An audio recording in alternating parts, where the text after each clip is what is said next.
Vamos a empezar la jornada de hoy, en unos días. Para el día de hoy tenemos como invitadas a los miembros de la Fundación Santa María.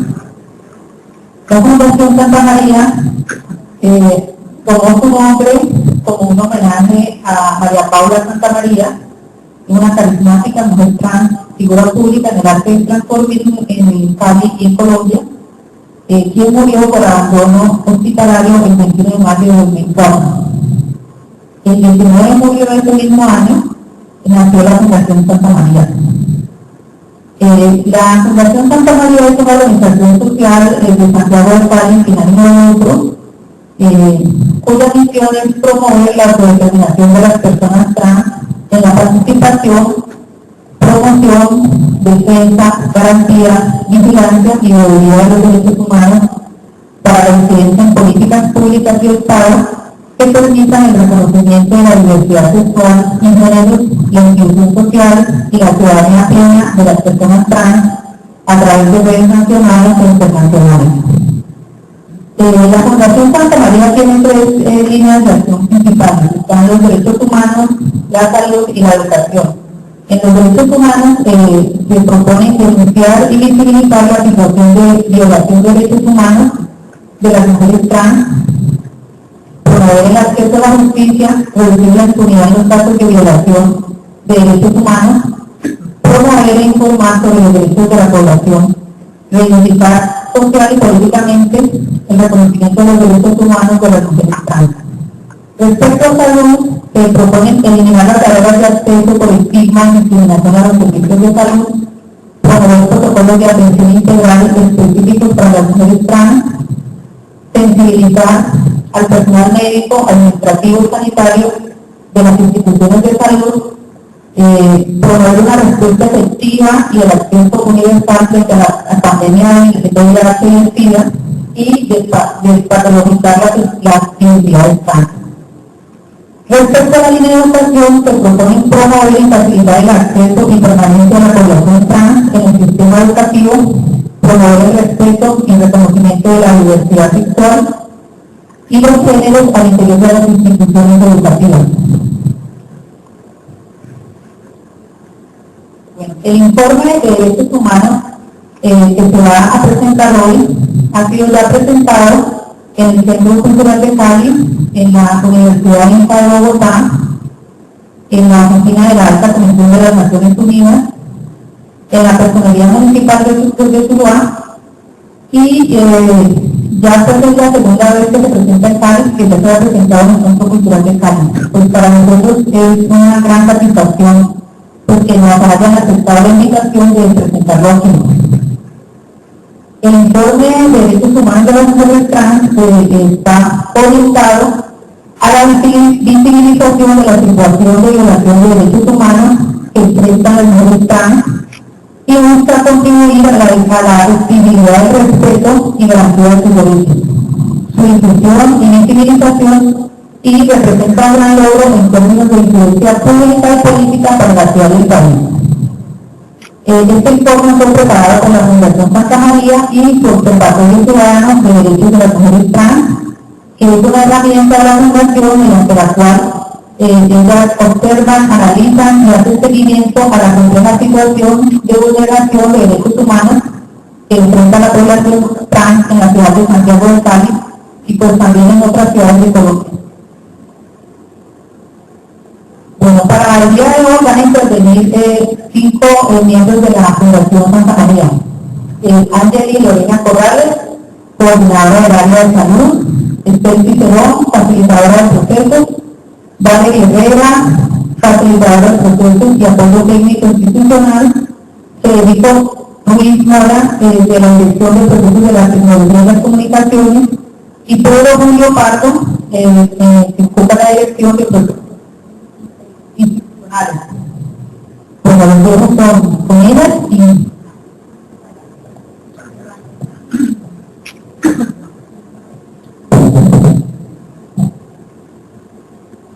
y bueno, buenos días para todos y para todas. De verdad es para Santa María un honor estar en la Universidad del Valle presentando un informe de derechos humanos que da cuenta de la recopilación de una información que nos permite evidenciar cosas que generalmente están ocultas. No sé si adelantamos con... ¿Quieres presentar? Bueno, queremos hablar un poco de qué es Santa María antes de entrar de lleno con el informe del observatorio. Como decía Jenny, pues Santa María es una fundación de derechos humanos puntualizado en mujeres trans. Nos verán a Pedro y a mí con nuestra identidad, con nuestra expresión masculina, pero realmente tenemos una identidad femenina, somos transformistas. Y la Fundación Santa María es una fundación de, por, con y para mujeres trans. Apoyamos algunos otros procesos de otras organizaciones de lesbianas, de gays, de bisexuales, pero quería puntualizar que es solo para mujeres trans nuestra organización.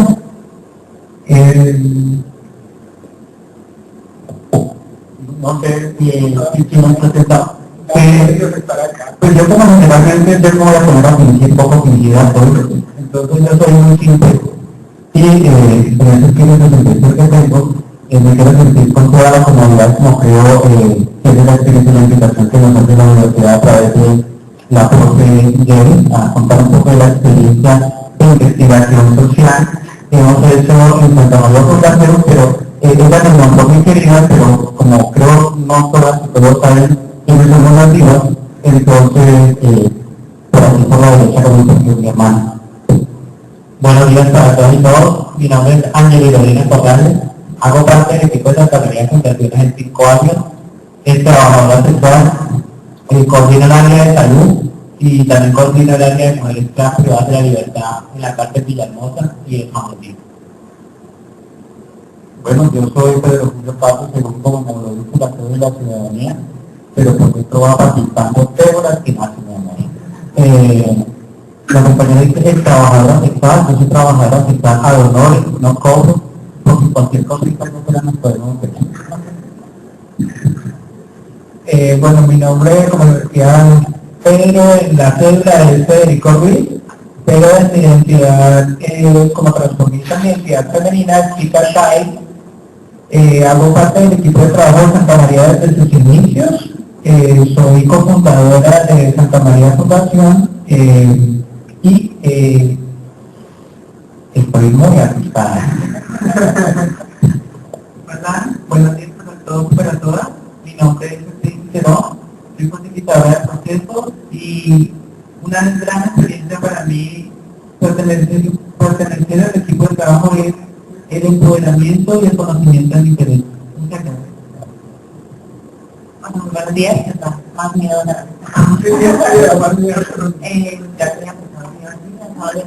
bueno, pues es la segunda vez que me está aquí en es la primera vez que se está aquí en esta mesa, porque la primera vez que estuve sentada en esta mesa porque no entré aquí con mi expresión de género y mi identidad como bien parada y montada con ciertas dispuestas como si no empezara.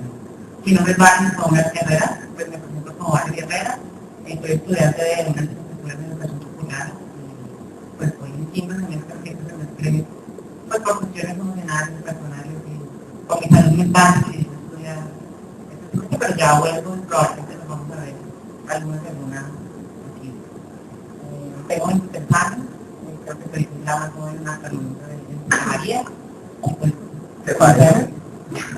Y a mí me parece importante nombrar a dos personas, una es Ángel Lacurcia, que hizo parte del equipo de trabajo de Santa María Fundación, y Alexandra González, o Alexa, que está entrando como a apoyarnos en algunos procesos. Entonces también creo que en algún momento Alexandra y Ángel estarán también aquí juntas. Ángel volverá a estar y Alexa empezará a estar. Bueno, la invitación que nos extiende la profe Jerry para contar un poco sobre el Observatorio Ciudadano, tiene un antecedente, ¿qué es el Observatorio Ciudadano Trans? Dentro de Santa María está estructurada, digamos, como una plataforma, un andamiaje de trabajo social que venía de las disciplinas de la administración.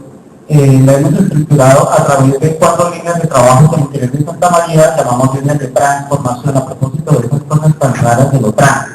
Líneas de transformación, y como ella lo dijo, derechos humanos, en sus componentes de vida, integridad y libertad. En el tema de salud, es la segunda línea de transformación, y estamos muy atentas a la vigilancia en el tema de VIH-Sida, transformaciones corporales y terapia de reemplazo hormonal. La tercera línea es el tema de educación, porque estamos absolutamente convencidas que es este vector, esta línea de acción la que finalmente nos permitirá esos procesos de transformación para superar la situación que estamos atravesando el resto de la generalidad de las mujeres trans, a propósito, digamos, de nuestras identidades y construcciones de género no normativas. Y la cuarta línea de transformación es la incidencia política, que realmente le llamamos incidencia público-política, un poquitín como que lo que estamos haciendo en este escenario. También tenemos estrategias, como la estrategia de empoderamiento, lo decía la compañera Stacy, estamos convencidas que a través de la información, la formación, ejercicios facilitar, ejercicios de empoderamiento que se logra la autodeterminación de los cuerpos de las mujeres trans, bueno, y en general de la ciudadanía que han estado a las márgenes del Estado. En ese sentido, Santa María se manifiesta políticamente como una organización paraestatal, no porque nos la queramos así, sino porque nos han estado en la práctica obligadas a estar como a las márgenes del Estado, de los servicios y derechos que debe estar el Estado. La otra estrategia es el trabajo en red. Estamos convencidos de que necesitamos estar trabajando cohesionadamente con otros movimientos, con otras fuerzas de estas luchas, como el movimiento indígena, el afro y obviamente de mujeres y juventudes, para nombrar algunos que estamos más cercanos a estos procesos de reivindicación. Y los 2 programas institucionales que funcionan de manera y la tercera casa. Y la tercera tiene que ver con procesos de investigación y producción de material informativo y formativo para las compañeras trans, porque nos pusimos como a mirar lo que, digamos, las ofertas, entre comillas, limitadas por demás, que teníamos las mujeres trans para formarnos en temas de interés, y eran completamente técnicas y muy alejadas de nuestras posibilidades de poder entender textos tan rigurosos y tan técnicos, y empezamos, digamos, a hacer investigaciones sobre el tema y a producir nuestro propio material informativo, un lenguaje accesible para nuestras compañeras, y que, digamos, de unas cosas bien lúdicas que nos permitieran, pues, que las chicas ciertamente pudieran entender los textos que se producían allí. Parte de ese espíritu de investigación también, digamos, aportó significativamente al Observatorio Ciudadano, que es uno de los programas. El primero es el programa jurídico, que tiene 3 componentes. El primero, sí, yo generalmente hablo muy rápido, ¿voy recta o...? Sí, ok. Sus caras de extrañeza me van a permitir seguir. El primero es el programa jurídico y tiene 3 componentes. El primero es orientación, llamado el consultorio jurídico. Orientamos a las compañeras que tienen necesidades legales y jurídicas en los temas específicos que nosotros acompañamos. El segundo es acompañamiento, casi siempre acompañamiento en sitio, para prevenir violaciones de derechos humanos o que no se agudicen esas violaciones de derechos humanos, y casi siempre están relacionadas con abuso policial o violaciones o negaciones a los servicios de salud y o educación. Y la tercera es la representación legal, pero ahorita tampoco restringida la representación legal en casos de violaciones de derechos humanos, porque no contamos con un profesional en derecho que nos asista. Entonces lo que estamos haciendo es asesorar a la representación legal que nos facilita la Defensoría Pública, la Defensoría Regional del Pueblo de la Personería Municipal de Cali, en los casos que estamos acompañando. Y respecto al observatorio, a ya quisiera como detenerme en 500 pesos. ¿Sobre qué es el observatorio? Cuando nace Santa María, identificamos claramente graves violaciones de derechos humanos a las mujeres trans, y eso es una connotación, una cosa que queremos dejar en claridad. Este proceso de investigación, si bien es cierto, tiene todas las oportunidades de mejoramiento que ustedes lo consideren desde lo técnico, también tiene una plusvalía, que ha sido un instrumento elaborado, un proceso de investigación riguroso y serio, elaborado desde las mismas compañeras trans. Aquí, digamos, tenemos que resaltar el hecho de que estamos escribiendo nuestra propia historia y que nos estamos apropiando de la historia, de escribir nuestra historia con nuestras propias letras y algunas veces también letras escritas con sangre. Lamentablemente este no es un discurso lastimero ni agalilludo, es un análisis objetivo de la realidad. Creemos que aquí tiene gran valor este informe y de primer momento empezamos a reconocer las revelaciones y dijimos, bueno, aquí tenemos que empezar a construir un poco de memoria histórica. Por acá creo que cabe algo de reconstrucción de la memoria histórica y todo lo que puede significar en términos de transformaciones de procesos sociales, de reconocimiento de la subjetividad social y todo eso guacho que ustedes creo que saben. Y dijimos, bueno, ¿qué es lo más grave que estamos enfrentando nosotras? Homicidios. Claro, nos estamos matando casi que semanalmente.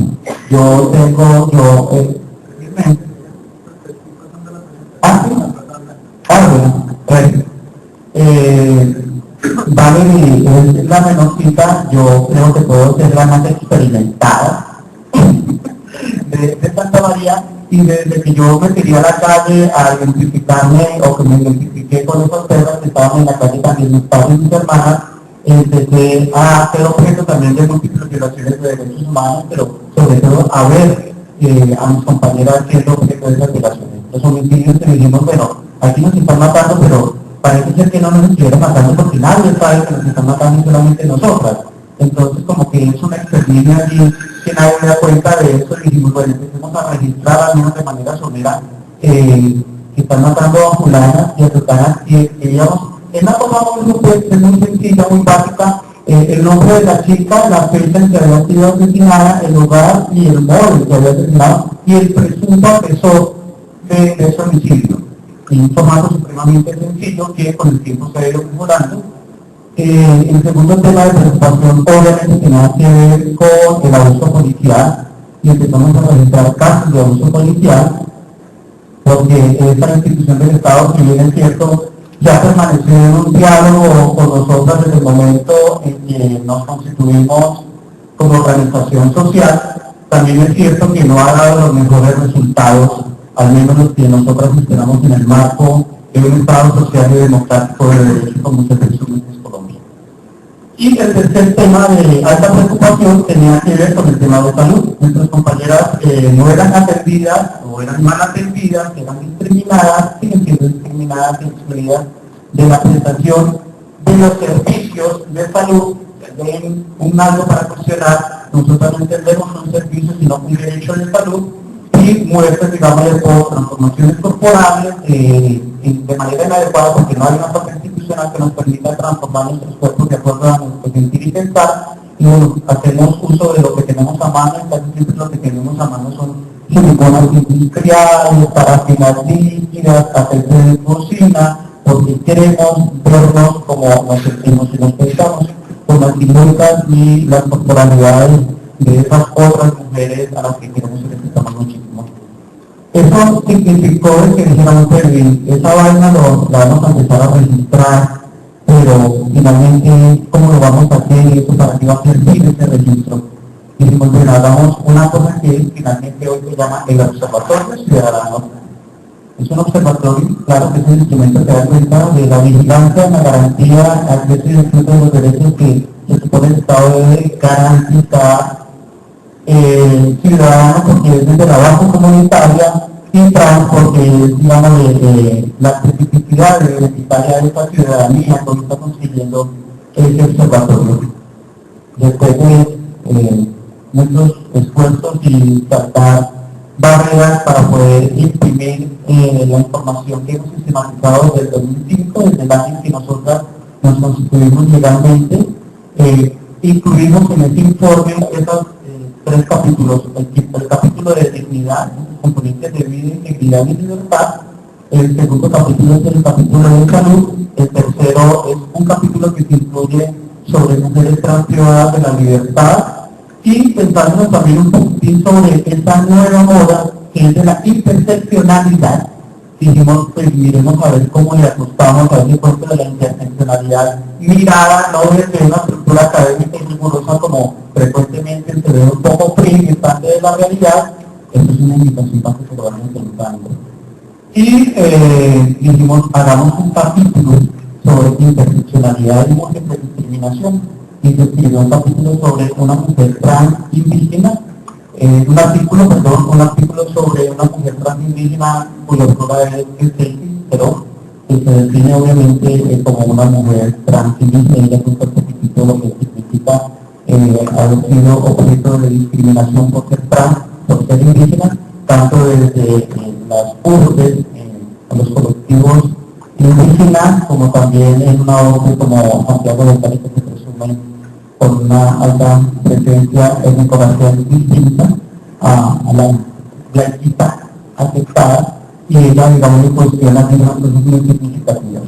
En este informe ustedes van a ver datos estadísticos, pero no estamos interesados en contarles cuántas mujeres trans fueron afectadas ni de qué manera, sino de que de manera propositiva ustedes puedan lograr entender o captar la información que nosotros estamos queriendo transmitir. Estamos diciendo, aquí hay una situación que no es relacionable de violaciones de derechos humanos a las dignidades de quienes nos resistimos a estar obligadas a vivir en las apariencias de la heteronormatividad, cuerpos insurrectos que hoy se manifiestan a través de distintas estéticas y de distintas posibilidades, pero también desde distintos lugares de enunciación. Y allí quiero yo, digamos, tomarme otros 500 pesos de tinto con la academia. Mientras preparábamos la presentación del día de hoy, de este nombre, de qué vamos a hablar, de qué vamos a hablar. Hay gente que se la está pensando desde las áreas sociales, desde las distintas disciplinas que la academia, una academia valorizada en su generalidad y en la mayoría de sus presentaciones, ¿qué les vamos a ir a decir a estas personas que saben o que están en el proceso de pensarse y saberse un mundo patriarcado, valorizado, con unos esquemas rigurosos, digamos, de no permeabilidad, de no reconocimiento de la diferencia? ¿Qué les vamos a ir a decir a esas personas? Y precisamente eso lo que estamos debatiendo. Y la invitación que le estamos haciendo a la academia, a esa academia que nos tiene patologizada, que dice que somos disfóricas, trastornadas, sindrómicas. No estamos ni transformadas, ni disfóricas, estamos completamente divinas, si no miras un tipo que ejemplo. No nos pasa absolutamente nada distinto a tener una posibilidad diferente a la que la mayoría de las personas han asumido, que se sienten muy bien dentro del deber ser de la heteronormatividad, y eso también es válido, como también debe ser válido las elecciones de vida que nos tienen las personas que no nos sentimos como en armonía con ese deber ser. También respecto de cómo nos ha visto esta academia, estoy hablando de otra academia, no de esto, sino de otro país. Esta academia que nos ha visto como objetos de intervención, objetos de estudio, ¿no? Que nos conceptualiza, que nos teoriza, que dice quiénes somos y de alguna manera intenta justificar nuestra existencia en el mundo a propósito de estas sabias teorías de algunos cuerpos que se han tenido la posibilidad de pensarse el tema desde la academia. Hablando en un discurso ayer en Bogotá, perdón, en Medellín, me preguntaban, pero ustedes están en el cuerpo con el feminismo, y ustedes qué piensan del feminismo, ¿qué es el feminismo para ustedes? Y que están así como a ver rojado, cuéntelo bien, ¿no? Yo decía a su persona, era una feminista, doctor, rarísima. Y yo decía a su persona, el tema es que yo lo he puteado con Simón de Beauvoir y con Louis Barton. No tuvimos la oportunidad de conocer esas teorías tan bacanas, tan regias, que se piensan en el espíritu libertario de los cuerpos de las mujeres. No, a nosotros nos tocó putear con Brigitte, con Ángel, nos tocó cortar el pelo allí de cualquier manera, porque este establecimiento, conjuntamente la academia, la religión y el Estado han dicho quiénes son los cuerpos, cómo son los cuerpos que deben ser y qué cuerpos tienen derecho a qué derechos, ¿no? Esa academia, la de los países, de otros países, allá afuera, también, digamos, se resiste a reconocer que hay otros saberes, que hay otras formas de aprender, que hay otras formas de construir. Nosotros le llamamos los saberes orgánicos, no esos saberes rigurosos que a veces son tan fríos, y es una confesión que les quiero manifestar en el día de hoy. Yo le digo que quiero leer un libro que me regalaron, y en el pie de página, que era como de 3 hojas, el pie de página, yo nunca entendí quién habló y qué fue lo que dijo. Porque decía, a propósito de la teoría del final de Beauvoir con nuestra cara, no sé qué, como lo comentó fulana de tal, no supe quién estaba hablando.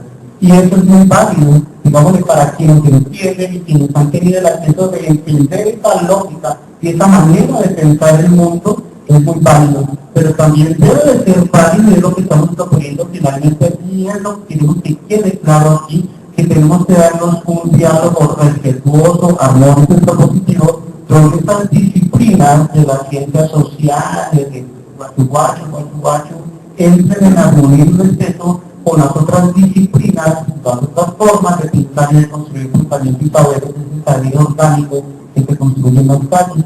Aquí creo que esta academia de otros países se construye desde los escritores casi siempre fríos, casi siempre distantes de la realidad, y nosotros estamos en la realidad un poco distantes de esa academia también como la que hoy tenemos aquí. Agradecemos infinitamente la oportunidad de poder proponerles este diálogo respetuoso a todas y todos ustedes. Estamos abiertos en Santa María Fundación para intercambiar experiencias y miradas sobre la diversidad sexual, los géneros y lo que pasa con el mundo trans, desde nuestra mirada organizacional como Santa María Fundación. Les voy a dejar la palabra de Tita y va a presentar cómo pensamos y cómo estamos presentando nosotras este observatorio ciudadano trans. Muchísimas gracias. Bueno, yo sí me voy a parar, me siento aquí como definida, como no sé. No sé si todas ven bien la pantalla o si no, les puedo pedirte por favor. Sí. No, pero ahí sí no hay problema, y te puedes quedar acompañándome. Bueno, el informe de Marinera Astucia, que es básicamente a lo que vivimos. Es este librito que, como lo decía Pedro, es un libro que también está hecho de manera académica, pero no desde la academia que todos y todas entendemos como academia. Este libro también está hecho desde la academia, pero desde nuestra propia academia de las mujeres trans, desde la calle, desde nuestra realidad, y nuestro discurso es tan válido como el de cualquier otra persona que de pronto haya pasado muchos años estudiando y capacitándose. Porque nos puedo poner esta luz. Cuando nos pensamos, en Santa María siempre hemos sido muy payasas y siempre hemos tratado de poner tema a todos los foros, a todos los documentos que hacemos, a todos los instrumentos académicos que hacemos, para que las mujeres trans entiendan y les quede claro lo que se dice en esos documentos. Es decir, bajamos el discurso y con temáticas lo transformamos en la terminología de las mujeres trans para que les quede muy claro también a ellas, pero para que también les quede claro a las personas que no viven esta realidad trans. Y dijimos, bueno, ¿cómo vamos a pensarnos el informe de derechos humanos? Y nos surgió la idea del mar. Y dijimos, bueno, ¿cómo vinculamos el mar a todo esto de derechos humanos? Y el informe se llamó, o se llama, Marinera Astucia en búsqueda de tierra firme. Y ya les voy a decir por qué todo esto del mar. Resulta, ¿quién sabe qué es un iceberg? ¿O sabemos qué es un iceberg? ¿Quién me puede decir qué es un iceberg? ¿Nadie sabe qué es un iceberg? Bueno, pues un iceberg es un témpano de hielo que, para quienes vimos Titanic, es un témpano de hielo famoso con el que se estrelló Titanic y se hundió. Resulta que el iceberg es como una montaña de hielo, ¿cierto? Pero en la superficie se ve solo el 10% aproximadamente, pero abajo hay un 90% de hielo que no se ve. Lo mismo pasa con las realidades de las mujeres trans. Está lo que se ve, que es lo que social y culturalmente pensamos de las mujeres trans. Y lo que se ve, siempre cuando hablamos de las mujeres trans, lo que uno piensa es, todas tienen, mueren, viven con VIH, siempre las golpea la policía y los homicidios. Eso es lo que generalmente pensamos cuando vemos a una mujer trans ejerciendo el trabajo sexual. Pero resulta que esto es lo que se ve, pero hay cosas que también están ocultas, como lo es el iceberg. La parte de abajo, hay el 90% de las realidades trans que no las vemos social y culturalmente. Por ejemplo, no vemos que hay negación en el sistema de acceso a la justicia, se nos dificulta mucho y nos ponen muchas trabas al momento de poner una denuncia ante fiscalía, cualquier ente, se nos ponen mil trabas simplemente por el hecho de ser mujeres trans. Si a una persona del común, con una identidad normativa irregular, no una mujer trans, se le ponen trabas, créanme que por ser mujeres trans, se nos ponen 3 veces más trabas, nos ponen a voltear mucho más. Entonces hay negación y dificultades en el acceso a la justicia. Hay falta de garantías en establecimientos carcelarios. Ahora nuestra compañera Angeli nos va a contar un poco la experiencia de su trabajo con mujeres trans privadas de la libertad. Transformaciones corporales inadecuadas, como decía Pedro, las mujeres trans nos construimos de manera inadecuada, no porque queremos construirnos, ay qué rico inyectarnos aceite de cocina, no, es porque en nuestro afán de construirnos como mujeres y no tener económicamente las capacidades para acceder a un médico ni tampoco tener oferta médica que conozcan nuestros cuerpos, nuestras historias, nuestras dinámicas de vida, pues nos vemos obligadas a aplicarnos lo que tenemos a la mano. Inadecuada atención en el sistema integral de salud. Siempre se piensa que cuando una mujer trans llega herida, con un dolor de cabeza, con un dolor de muela a un centro de salud, lo primero que le mandan es un examen de VIH. Porque se tiene la cabeza de que las mujeres trans somos VIH andante.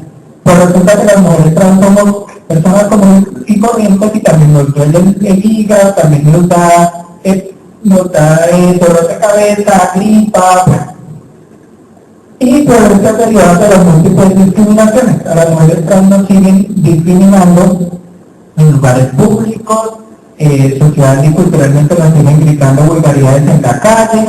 Entonces, estas temáticas es lo que generalmente no vemos cuando estamos en una mujer trans y es lo que está oculto en ese iceberg, en esa montaña de hielo. Pero también hay unas ataduras que no permiten que ese iceberg se mueva, sino que siempre esté en el mismo sitio.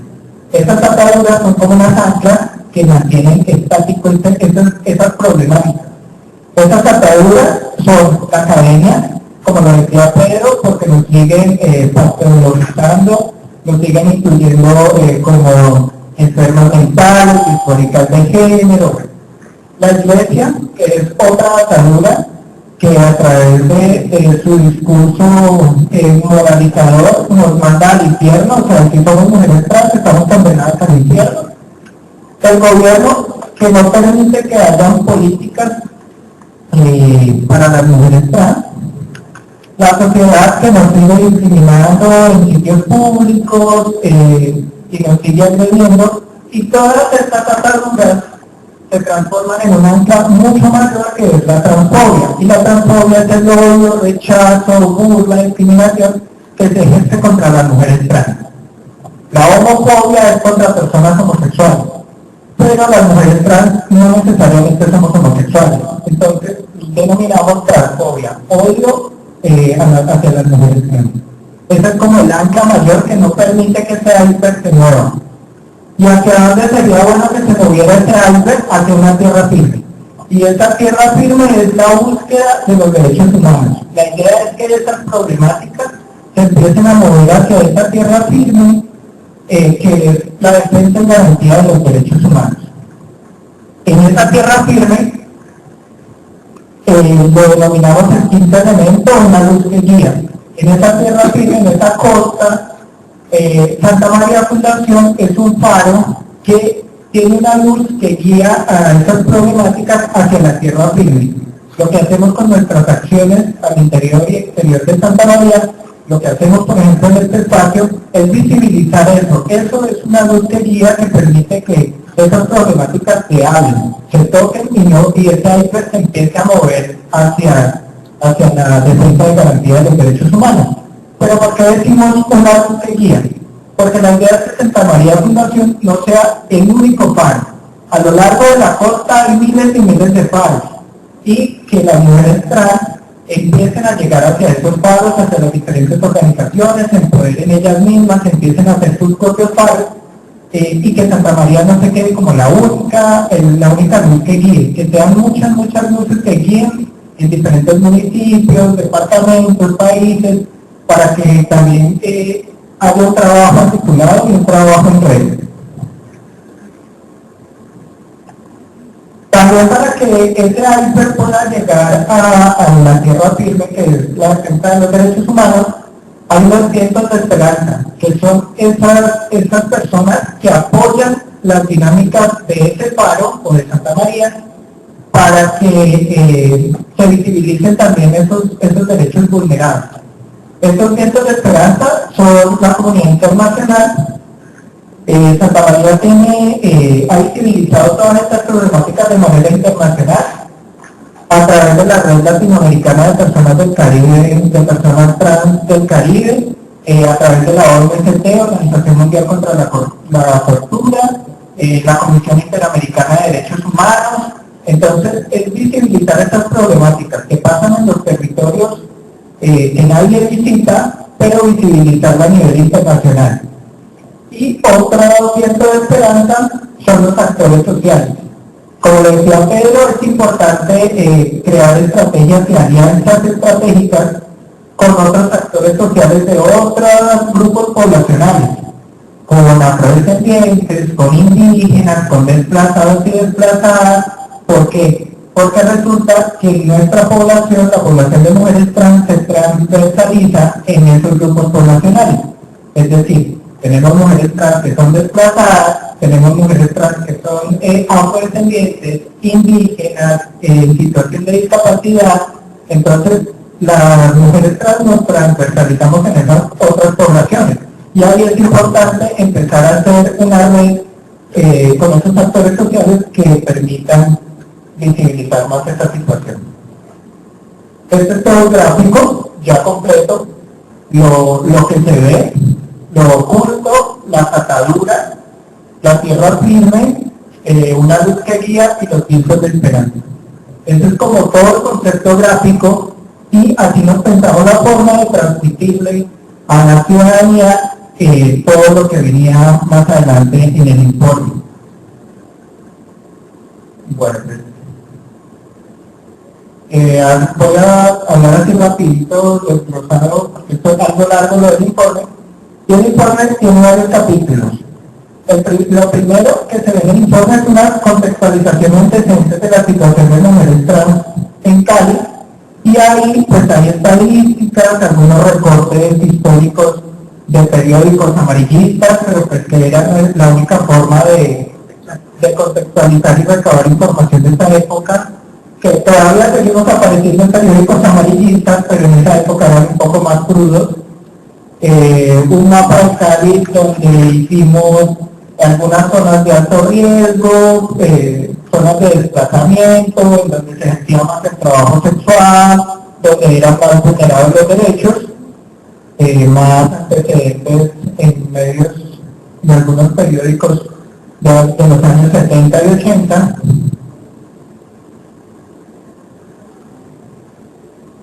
Esta es una línea de tiempo que hicimos en Santa María hasta el año 2009, está aquí, y es una línea de tiempo en donde empezamos a registrar.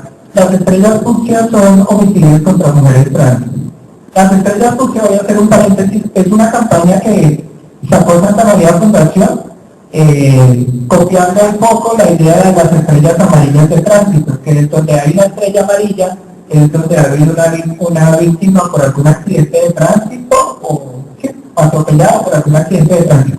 Las estrellas fucsia es que donde hay una estrella fucsia es donde hay una víctima por un acto de transfobia.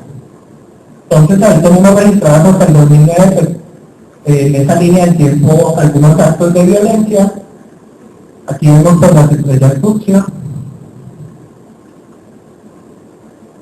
Pues hablaba también de La votación de interseccionalidad.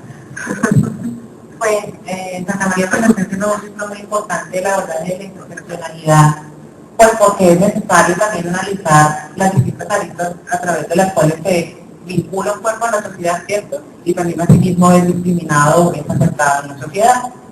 Entonces, pues como decía la madre, se elaboró un artículo que se llama Historia de una mujer trans indígena urbana, que lo elaboró esta Cicerón a partir como de su historia vivencial, que lo que trata de hablar es cómo una mujer trans indígena se ha vinculado a la sociedad, cómo ha sido recibida, cómo también lo vivió en el trabajo sexual, porque en el trabajo sexual también se discriminan a las personas indígenas, pues obviamente porque se nos ha enseñado también a discriminar a las personas indígenas, a las personas afrodescendientes, y sobre todo si son trans, es decir, si son trans, si son indígenas, si son afro, va a sufrir más discriminación porque no responder completamente a lo que el sistema se está pidiendo, que sea blanca, lisa, chusca, tona, bella, ¿cierto? Que generalmente eso no lo va a encontrar fácilmente en un cuerpo indígena o afro.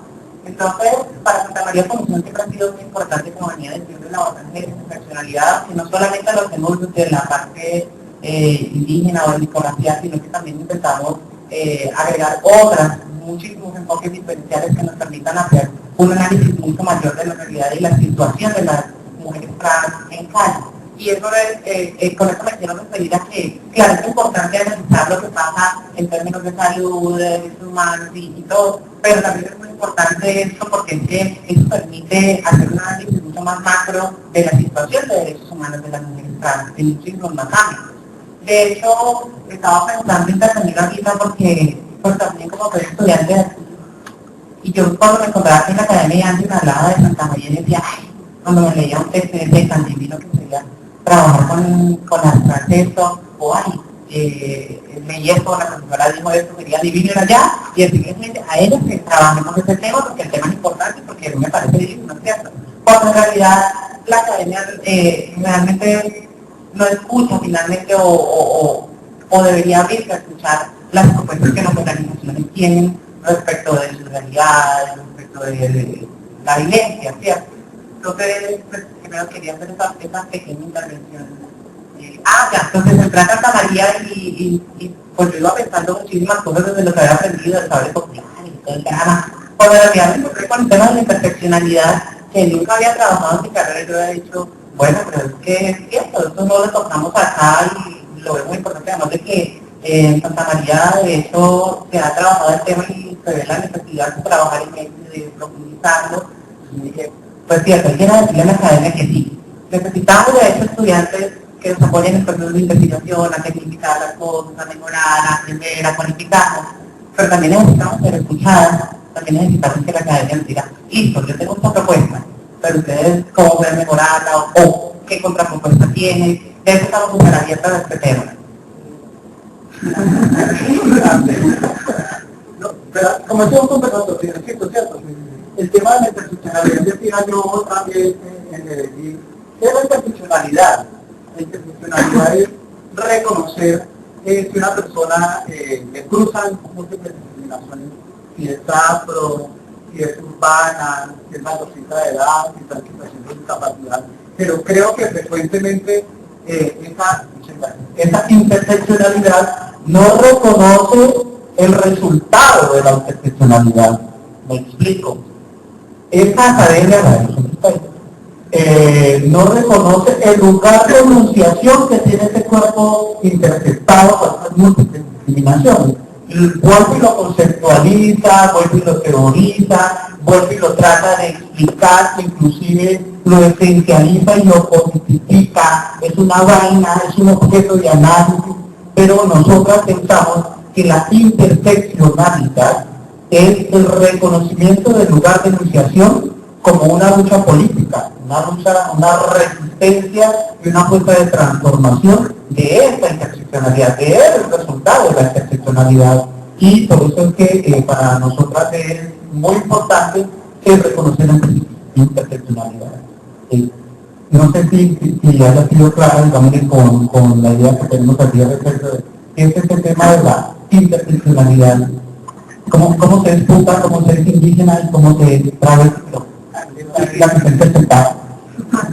Bueno, muchas gracias. Yo quisiera dar como aporte, porque para mí el empoderamiento y el conocimiento de mis derechos mediante Santa María Fundación fue fundamental, porque no sé si ustedes piensan o creen, cada uno es un mundo diferente, pero cuando yo llegué a Santa María, a mí nunca se me había ocurrido eso, como dice mi compañera Valeria, y mucho menos escribir, porque para nosotros las mujeres trans, la educación o el pensarse en una carrera universitaria está muy lejos, porque el niño estaba más subyugado y más esclavizado a puta o peluquera, no tiene más oportunidades.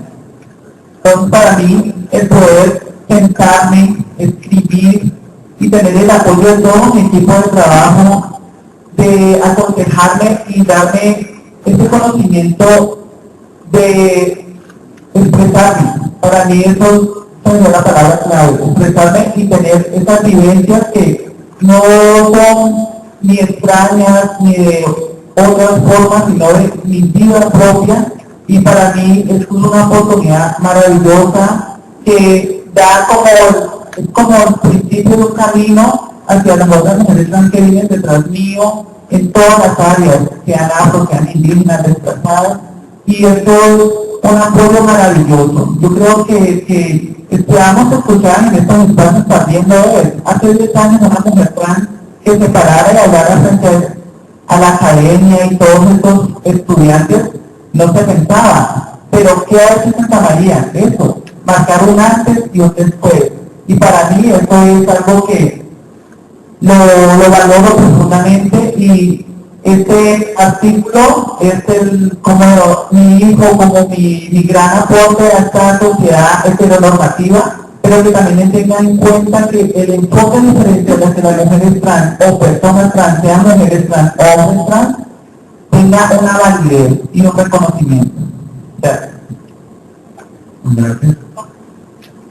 Bueno, como lo decía Stacy, es el artículo que ella hizo.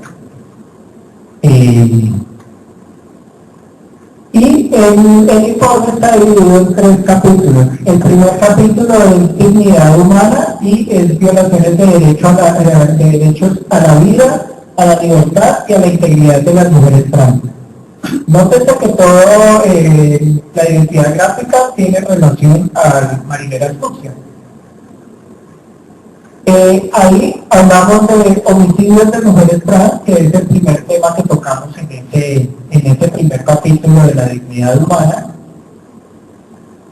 Se habla de las violencias derivadas del abuso policial, que sigue viéndose como la anterior, que era homicidio, sigue viéndose también mucho abuso policial. En cuanto a homicidios, este informe está hasta el 2005 al 2011, porque también ahí estamos como poniéndonos al día en recopilación de información, pues es complicado hacerlo. La idea es después seguir haciéndolo anual, pero como nunca se había hecho un instrumento de esto, el primer informe es del 2005 al 2011. Pero resulta que desde la recopilación de esa información hasta hoy en día se ha incrementado el homicidio de mujeres trans y se ha incrementado el abuso policial en algunos sectores puntuales de la ciudad de Cali. Entonces también ahí entramos en mesas de diálogo con la policía, en eternas discusiones de diálogo con la policía para un trato adecuado a las mujeres trans. En este capítulo se habla del abuso policial, se habla, como decía ahora, del obstáculo en el acceso a la justicia de las mujeres trans, las dificultades que hay para acceder a la justicia. Y el siguiente capítulo es vigilancia del derecho a la salud de mujeres trans. Las mujeres trans, por lo general, siempre han encontrado barreras de acceso a los servicios de salud. empezando desde el vigilante, que no nos deja entrar, cuando accedemos a los servicios de salud, muchas mujeres trans prefieren morir en su casa como mujeres trans que morir en un hospital como hombres.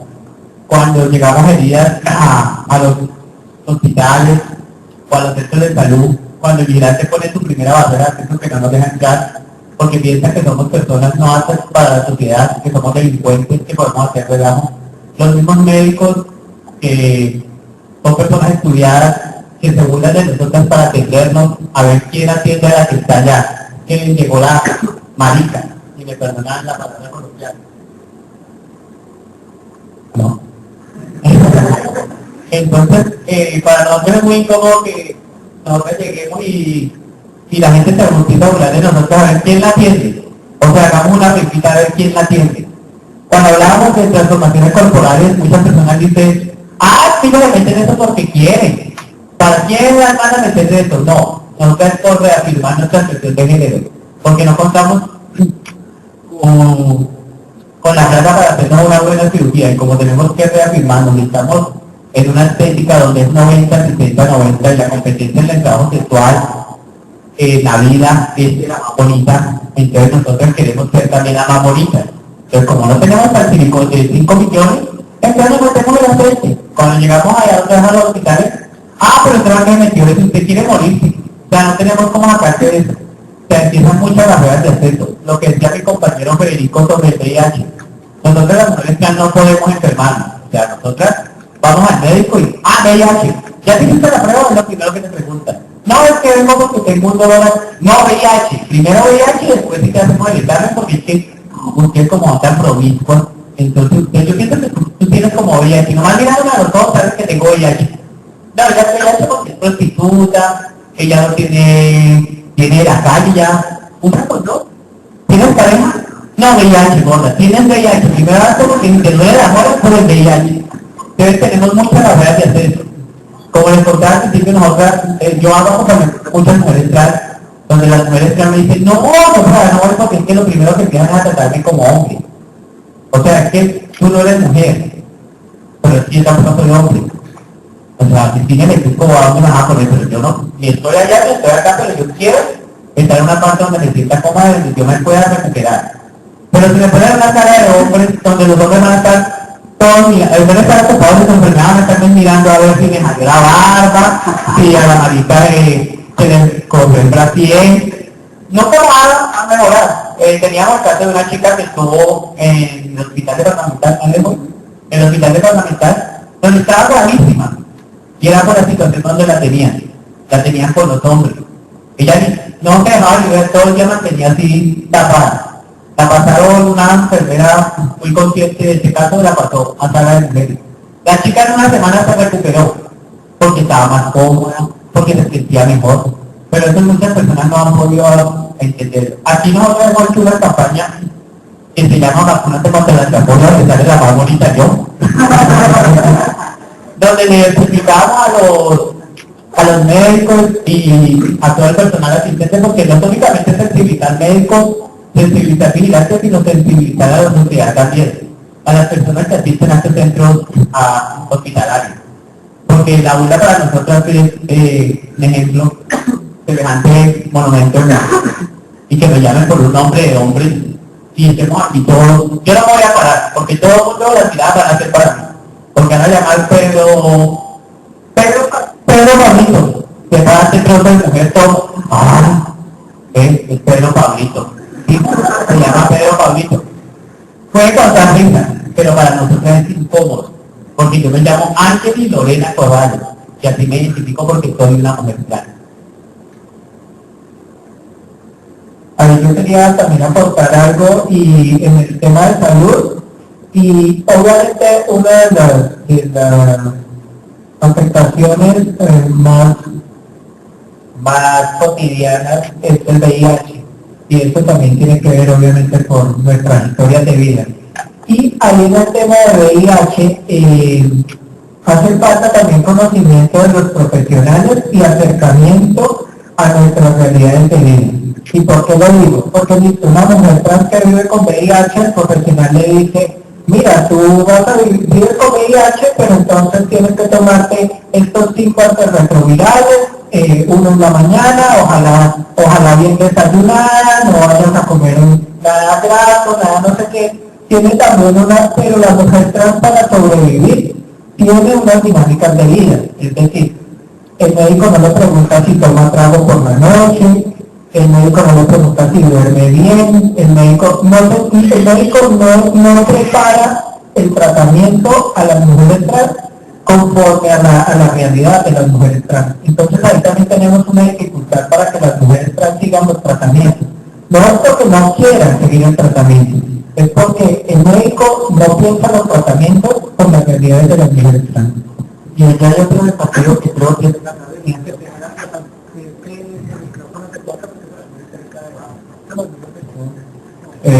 que tiene otro desafío en la academia, y es la interdisciplinaridad de las ciencias humanas y de la ciencia social. Y me lo voy a explicar.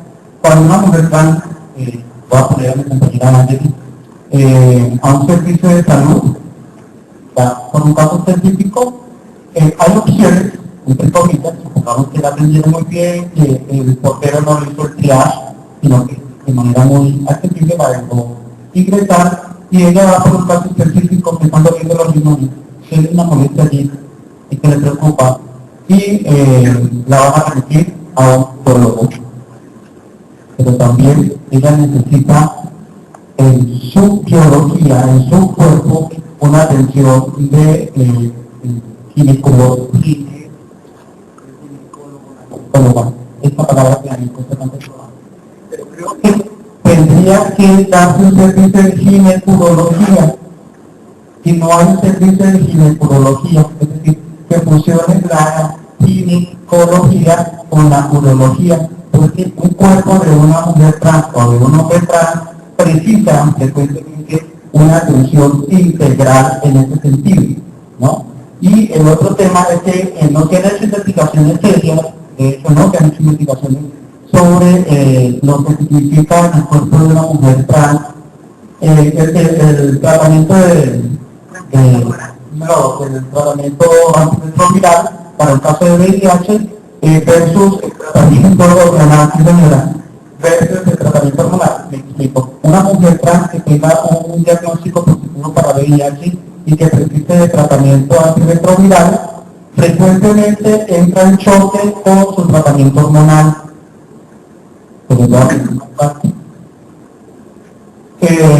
Las mujeres transexualizadas que usan el primoxisol, que es una hormona para feminizar, casi siempre lo que hace es como acumular grasita de tejido bajo adiposo en algunos lugares para feminizar, la cadera, la colita, la cosita. Pero eso es, digamos, para acumular grasita, digamos así. Y algunos tratamientos antirretrovirales pueden generar lipodistrofia, es decir, una quemada rápida e inadecuada de tejido paso adiposo. Entonces el médico le dice, como cita, o se toma la antirretroviral o se toma el. Para muchas de nosotras preferiríamos entonces tomarnos el que lo dijo antes, preferimos no vivimos como mujeres sino vivir como hombres. Y como no ha habido una investigación seria sobre el tema, porque sí hemos sido vistas como vectoras de infecciones, somos cuerpos peligrosos para la sociedad, y casi siempre el abordaje que se ha hecho sobre el tema del caso de VIH miremos a ver si esta no nos va a infectar. Es decir, pueden imaginar como cuerpos peligrosos, como transmisoras, me trato de mover, como transmisoras de VIH y no como sujetas de derecho de salud. Entonces, estas dos consideraciones, esos dos desafíos, creo que tienen también la academia para suplir las necesidades y las demandas de un grupo poblacional específico.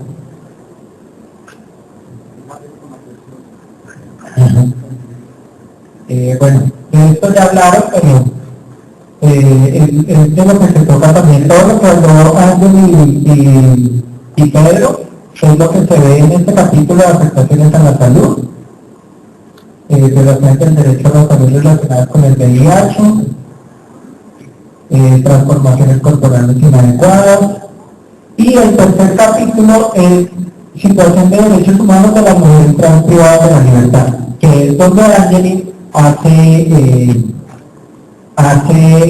acompañamiento a las mujeres trans privadas de la libertad, y Angeli nos va a contar a través de la siguiente diapositiva de por qué se llegó a hacer intervención con mujeres trans privadas de la libertad o a trabajar con mujeres trans privadas de la libertad.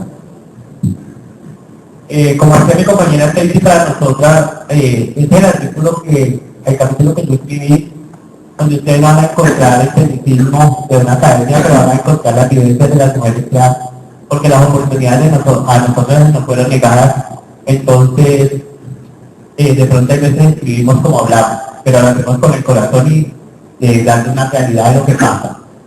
Mujeres Trans de la Libertad, Santa María Fundación en sus 9 años ya había hecho el proceso de la cárcel, pero hace 3 años y medio, Chayna Vanessa, una compañera trans de la que iba a la fundación a las actividades, muy allegada a mí, cometió un homicidio y fue trasladada a la cárcel Villahermosa de Cali. Desde ese momento empecé a hacerle acompañamiento en su caso, de hacerle visitas semanales. Chayna Vanessa fue condenada a 8 años. Cuando empecé a tener contacto con las chicas en la cárcel, empecé a ver que si para nosotros la discriminación, la estigmatización y todo lo que nos pasaba acá afuera era duro, para las que estaban adentro era peor, porque llegar a una cárcel de mujeres, de hombres, donde llegabas como una mujer, donde desde que entrabas te estaban diciendo para qué parte quieres seguir, o sea, te gritaban mil montes de cosas. Isabela Conchini, una mujer trans, también está por homicidio en la cárcel. Es lideresa, conoce muchos derechos humanos, y con el apoyo de la Fundación, la Defensoría y la Personalidad logramos el primer pasillo LGTB aquí en Cali para mujeres trans y hombres gay en la cárcel Villahermosa. Desde ese momento empezamos a visibilizar las múltiples violaciones que sufría esta población dentro de la cárcel. También barreras de acceso a la salud, barreras a la justicia.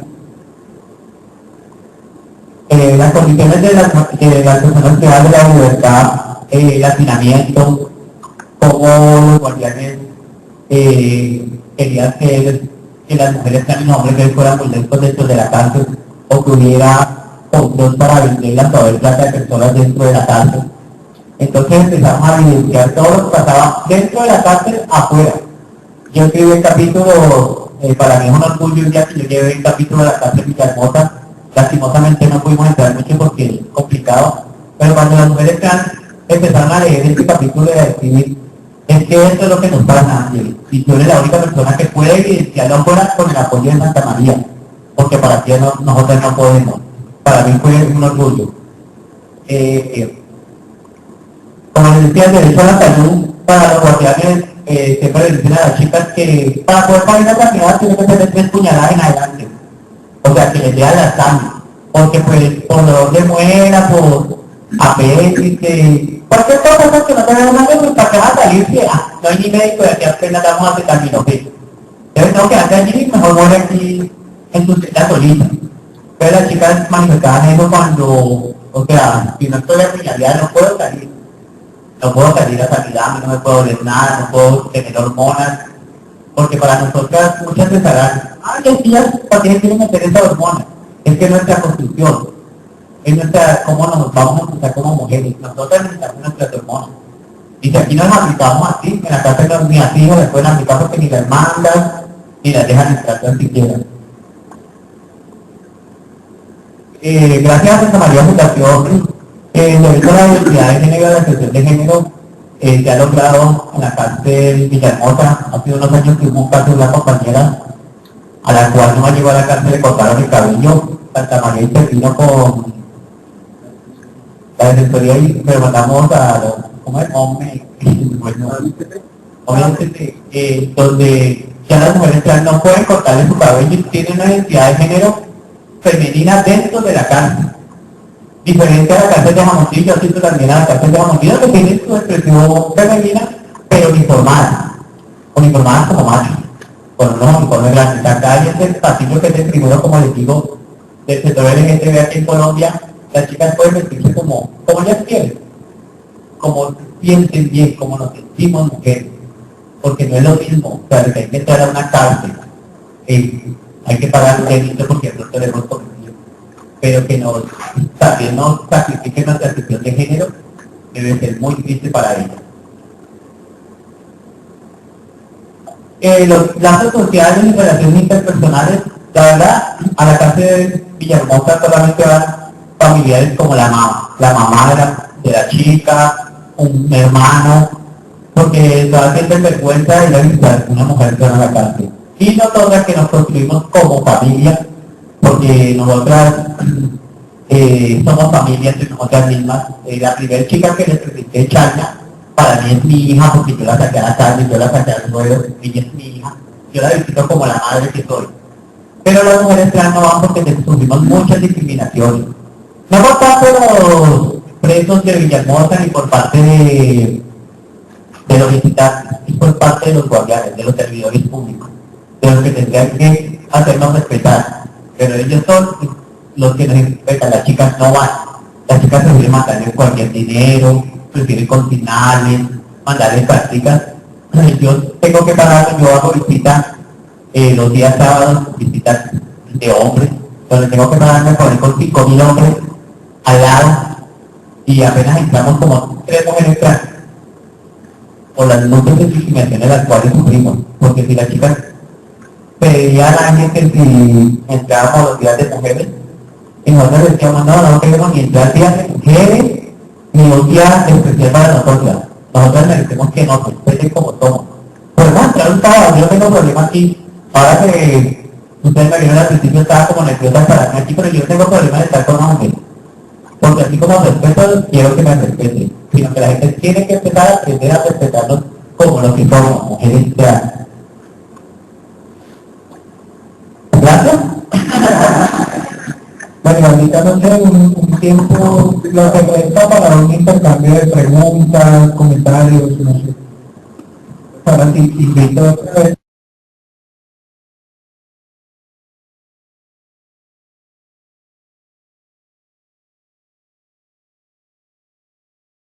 Que social y culturalmente somos muy abiertos, abiertas, somos muy incluyentes, pero en una reunión que tuvimos hace algunos años con el defensor del pueblo, en su momento el doctor Andrés Santa María, él es una persona que ha acompañado mucho el proceso y ahora es personero y desde la personería también ha acompañado mucho el proceso, pero en su momento estábamos en un foro, en un encuentro, y Valentina, otra compañera de Santa María, le preguntó abiertamente si él le daría trabajo a ella como secretaria en su despacho de defensor, y él no supo qué contestar. Se dice que somos personas muy incluyentes, pero al momento de confrontar la situación, las personas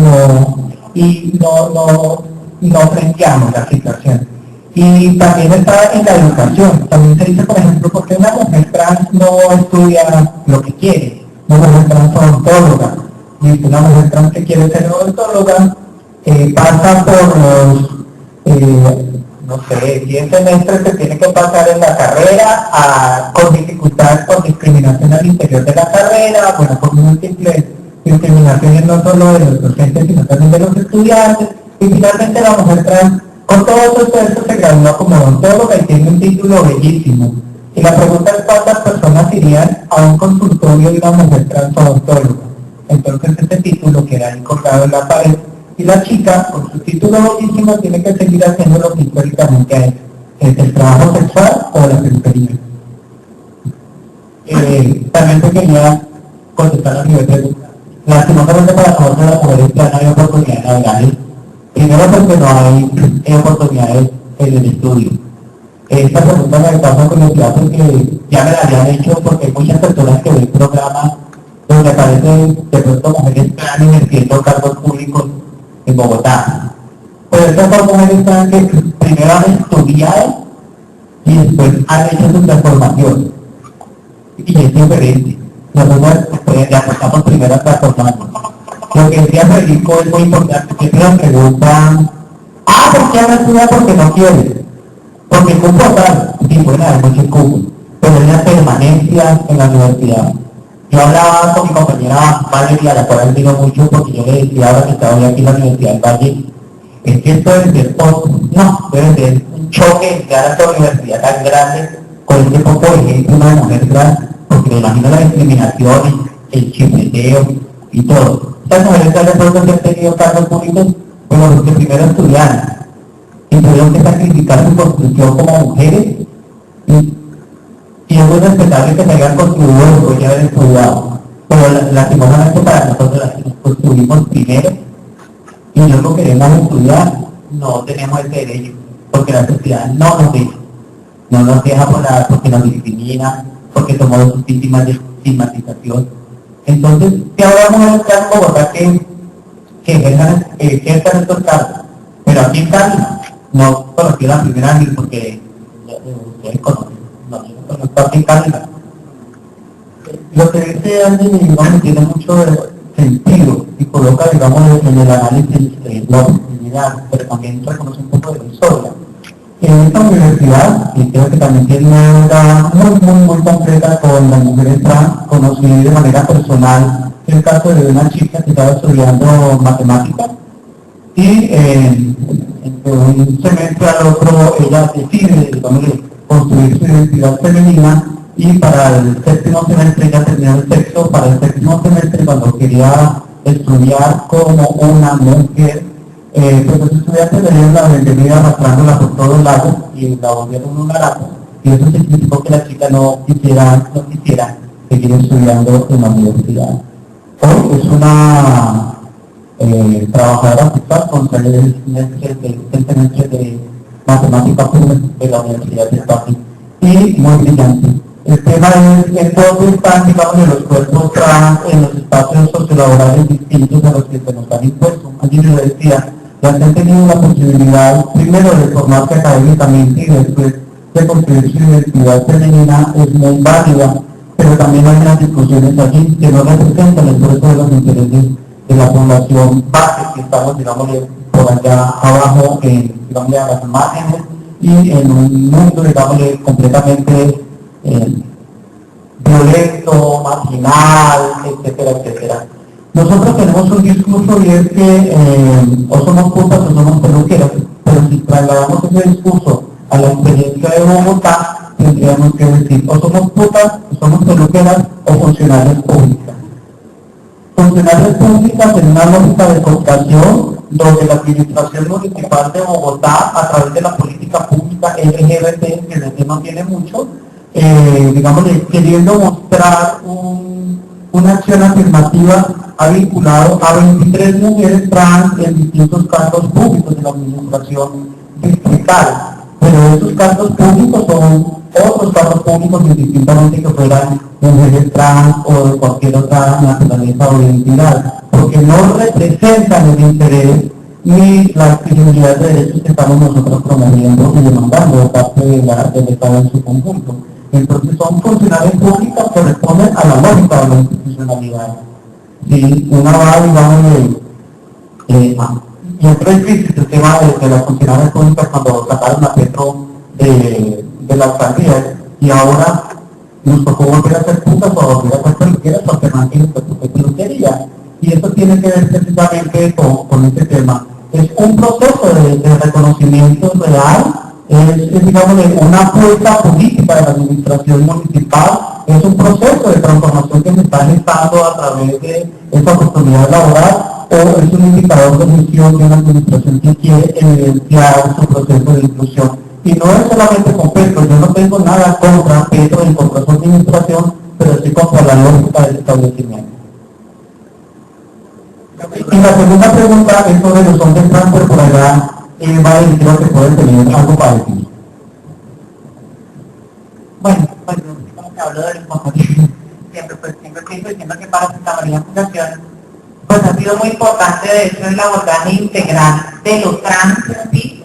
Aunque obviamente a raíz de las violaciones de derechos humanos, pues priorizamos realmente nuestra atención hacia mujeres trans, también porque con los hombres trans ha sido difícil también la comunicación porque los mismos en su momento buscan también vincularse a la sociedad como hombres y no ser reconocidos también en un momento como hombres trans, porque también eso les significa pues violaciones de derechos humanos, pérdida de oportunidades, etc. Pero igual seguimos adelantando como un diálogo con los hombres trans de aquí de Cali, que ya hay un grupo más o menos como de unos 10, 11 hombres trans que se reúnen también con algunas trans, es como un grupo de jóvenes en el que estamos como compartiendo y charlando cosas como de nuestra vivencia diaria, como también como intentar empoderarnos un poco para establecer un proceso de jóvenes finalmente que permita evidenciar la realidad también de los hombres trans que no se ve y que realmente es difícil, como mostramos ahorita en el iceberg, que también tiene muchísimas problemáticas, negación de servicios, de salud, pues también los procesos de cambio de nombre, negación de trabajo también, o el tema de la libreta militar, porque la mayoría llega pidiendo de libreta militar también por su apariencia masculina, y saber que no necesariamente tienen que tener una libreta militar, etcétera. Y también gracias al proyecto de derechos humanos que estamos ejecutando, que se llama Partido Diverso Incluyente, que ha sido apoyado por el programa de derechos humanos de la Agencia de Cooperación de los Estados Unidos para el Desarrollo Internacional. Y pues, como hemos podido incidir en otros departamentos como Cauca y Nariño, allí nos hemos logrado como contactar con algunos hombres trans también para establecer como un proceso de articulación y de trabajo en red, pues que permita también visibilizar estas realidades de los hombres trans en esos municipios. Entonces sí estamos como trabajando y articulándonos también porque no vamos a necesitar únicamente que las mujeres trans se articulen, sino también que todo movimiento trans se cohesione también para mostrar como qué somos y qué es lo que queremos desde nuestras voces.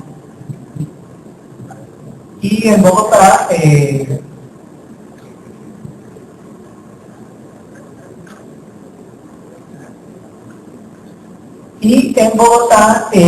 antes de hacer una claridad que me pidió Ángel y es muy válida, en Bogotá también tenemos contacto y hemos tenido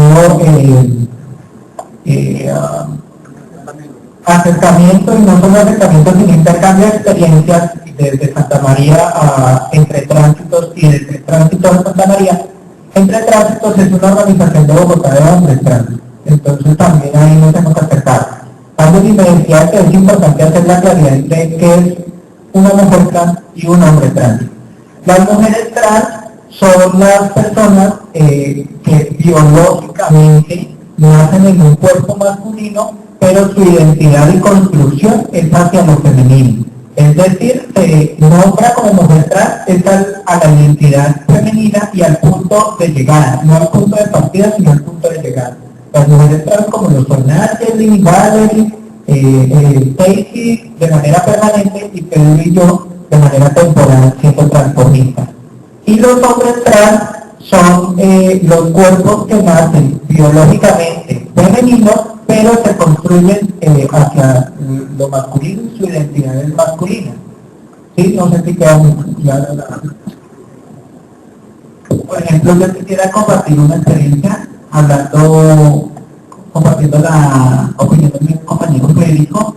Yo tuve una capacitación en Bogotá y tuve el placer y el honor de conocer a Entre Tránsitos y compartir con ellos todo un día, y me parece que fue muy enriquecedor, porque aquí en Cali los hombres trans no son tan visibles, pero en Bogotá son personas que están muy, como en Santa María, que son mujeres trans, pero en Bogotá son Entre Tránsitos, son súper organizados, tienen unas organizaciones, están exigiendo sus derechos, sus necesidades específicas, sobre todo en la salud. Porque, por ejemplo, para una mujer trans es muy importante la organización, pero para un hombre trans, un ejemplo, es muy importante la psicología. Y nadie va a creer que esto va a ser de interés o que no es necesario, porque como ya va el macho, ya no es mujer, pero entonces yo escuchando esas experiencias, yo decía, es tenaz que hay una lucha constante y que esos hombres trans están apoyándose y apoyándonos a nosotros en ese crecimiento, porque si para nosotros es nuevo, para ustedes también. Y yo los invito como al escuchar y a la tolerancia, porque no es necesario ser para defender, y que en la tolerancia se basa todo. De pronto, algo muy coloquial de mi parte, pero el respeto ante todo. ¿Hay alguna otra pregunta? ¿Alguna otra? Aprovechen.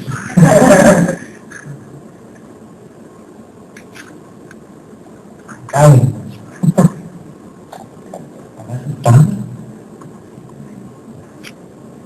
Bueno, una pregunta. ¿Siempre las investigaciones que hace la Fundación hace desde lo diferencial, o sea, de mujeres, digamos, de estas paradas de mujeres trans, o también vinculan otros sectores de la población académica o otras instituciones? ¿El enfoque diferencial estás preguntando? Bueno, Santa María está en la organización de bares con mujeres trans. Y en ese sentido, digamos, en las acciones, todas las acciones que construimos atienden a intentar responder a las demandas como mujeres trans. Lo que hacemos es estar abiertas a mirar, a conocer, a indagar sobre otras experiencias y especificidades identitarias distintas a la nuestra, inclusive con los hombres trans, que estamos ahí como conectadas en esa dimensión, pero que hay unos elementos diferenciadores desde las especificidades y particularidades de los cuerpos de los hombres trans. Participamos en distintas dinámicas con colectivos intersexuales, de hombres gays, mujeres lesbianas, pero también con otras poblaciones como indígenas, afrodescendientes, etcétera, y retomamos el tema de la interseccionalidad. Ahora estamos queriendo hacer una investigación sobre cómo está el tema LGBT en lo afro y cómo está lo afro en lo LGBT en dos regiones del país, en el Caribe colombiano y en el suroccidente colombiano, en el Pacífico solamente como base campinalina. Con esos tres departamentos queremos hacer un ejercicio de portabilidad e investigaciones por esos componentes: territorios, etnias, identidades sexuales y de géneros diversos, pero también como apostándole a, bueno, y cómo respondemos a las demandas de esos cuerpos que han sido interpretados en otras situaciones, otras identidades, guacho.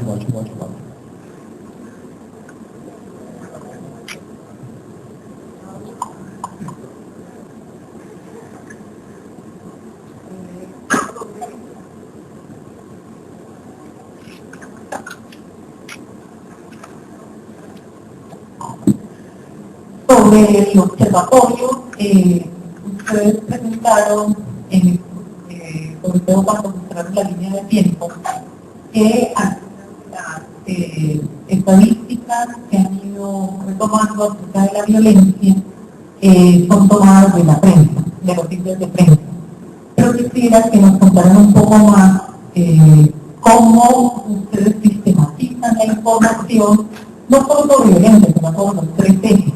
¿Qué otras fuentes de documentación emplean para la construcción de los indicadores con los que ustedes negocian la política pública, pero también con las que evidencian pues, toda la situación de las mujeres trans a las que ustedes representan? Ok.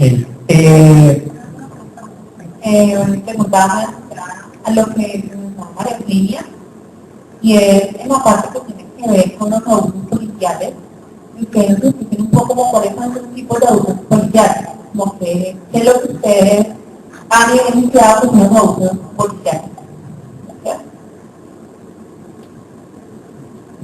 Ok. Respecto a lo del OCT, efectivamente los medios de comunicación amarillistas siguen siendo una fuente importante para la recopilación de información, pero lo que veíamos ahí era en el capítulo, pues lo que mostrábamos ahí era en el capítulo de antecedentes y contextualización, eran artículos de los años 70 y 80. Actualmente, aunque vuelvo y lo repito, los medios de comunicación siguen siendo una fuente importante, Santa María Fundación hace permanentemente trabajo de campo en las zonas de trabajo sexual, en las zonas de peluquería, en las zonas de vivienda, lugares de recreación los pocos lugares de recreación que son una discoteca en Cali, solo uno para mujeres donde se les permite la entrada a mujeres trans. Entonces en ese trabajo de campo, aparte de eso, en las actividades que hacemos permanentemente los miércoles de empoderamiento a las mujeres trans, siempre nos llega información. Ya se ha creado como una red estratégica de comunicación entre las mismas mujeres trans. Todo lo que le pasa a una mujer trans y todas empiezan a saber porque se empiezan a comunicar. Entonces, cuando hay un homicidio, cuando hay un abuso policial, ya son las mismas chicas las que simplemente toman el teléfono y nos llaman o nos llega la información por otra chica, pero siempre nos llega la información. Hace años, la única información que se recibía era a través de los medios. Hoy en día son las mismas chicas que a través del empoderamiento ya han entendido la importancia de desnaturalizar el problema, porque antes mataban a una chica y se comentaba, mira que mataron a fulana, y se quedaba ahí, pero porque era natural que mataran a una chica era normal, entre comillas.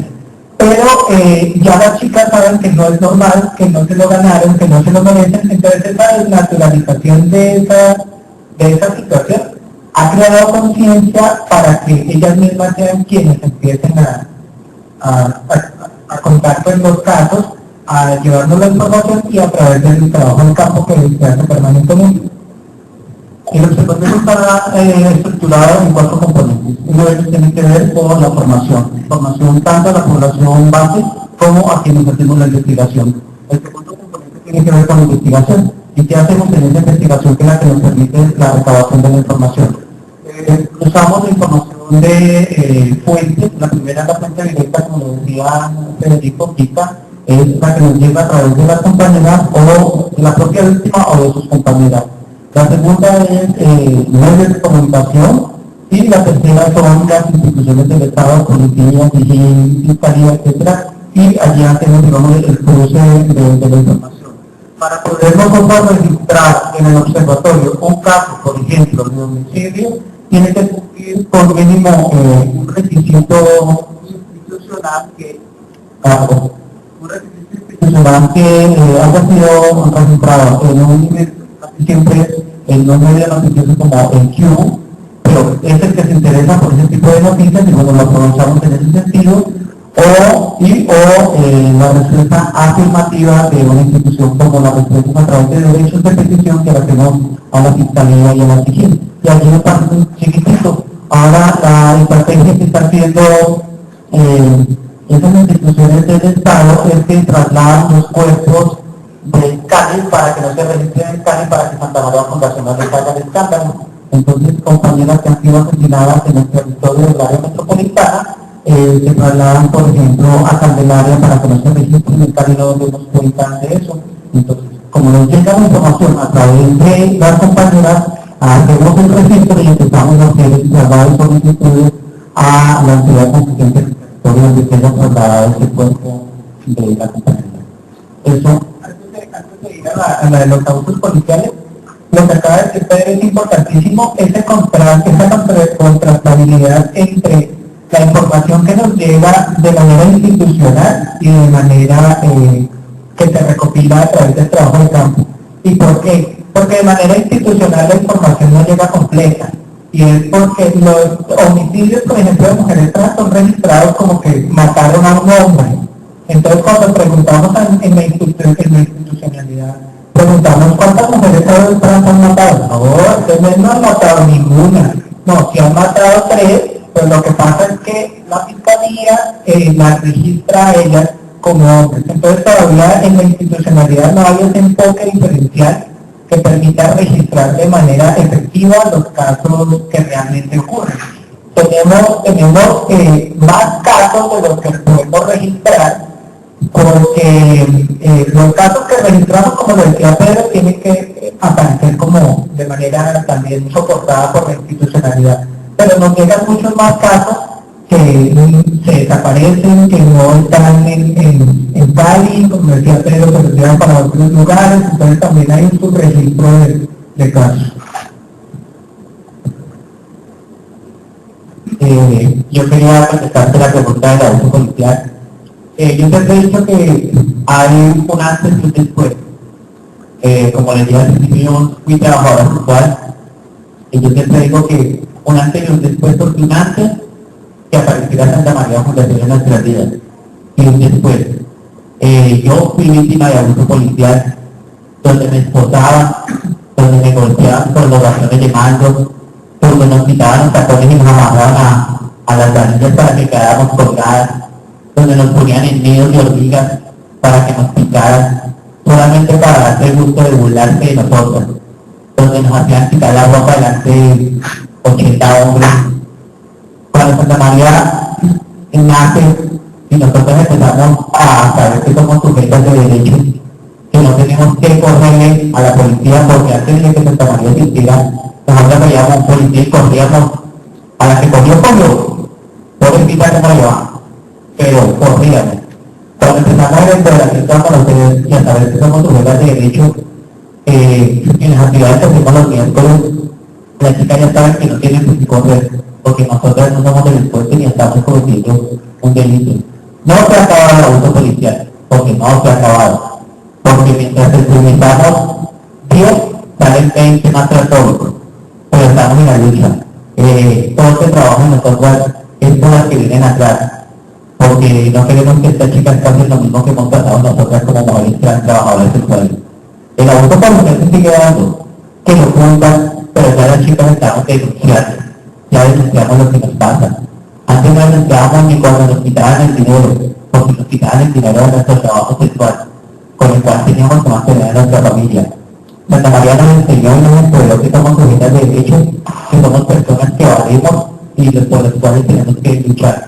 Nosotros luchamos, las chicas de nos llaman, en el 2000... En el 2010, por la incidencia que Santa María salió la directiva 003,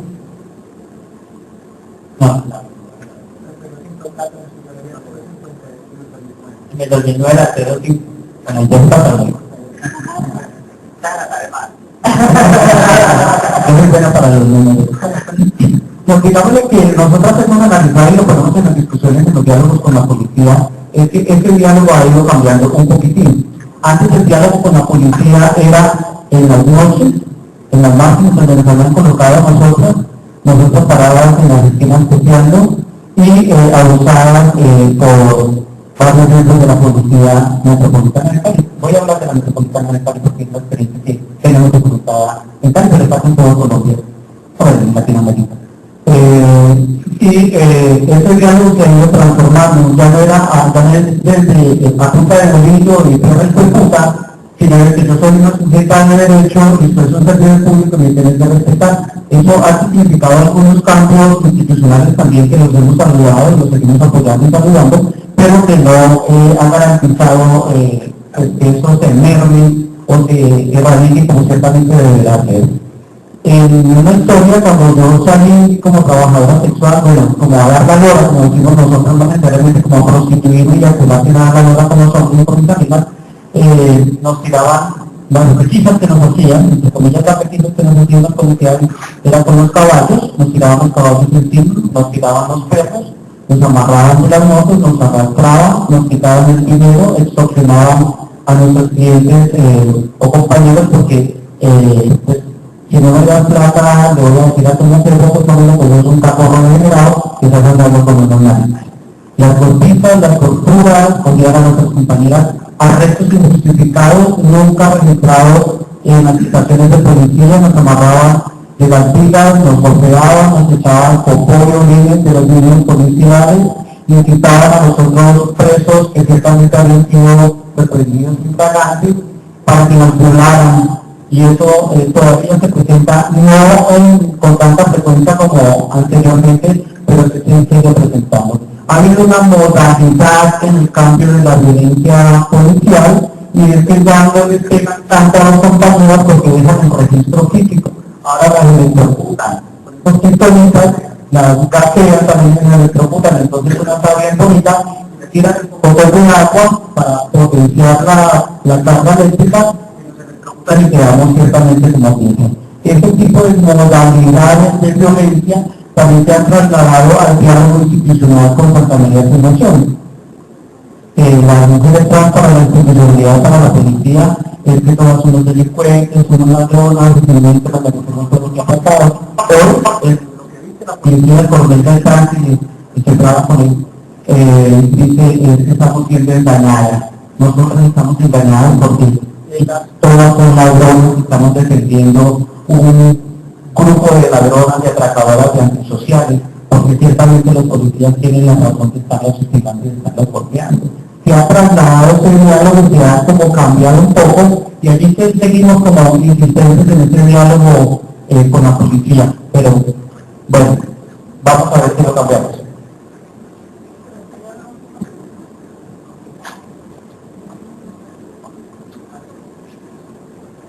Buenos días, mi nombre es Carolina y quisiera como preguntarles cómo aceptan ustedes la realidad en cuanto a que generalmente es una sociedad heteronormativa, cuando han tenido como la aspiración de formar una familia, la adopción de hijos de pronto, en cuanto al matrimonio, y si en su fundación han trabajado una campaña para hacer partida de eso.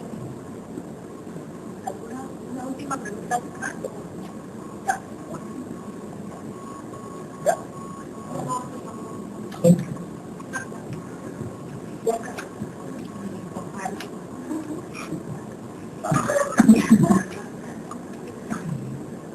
Bueno, quería hacer dos intervenciones. La primera, un comentario, y la segunda, una pregunta, para aprovechar que como el espacio está como buena auditorio, entonces como un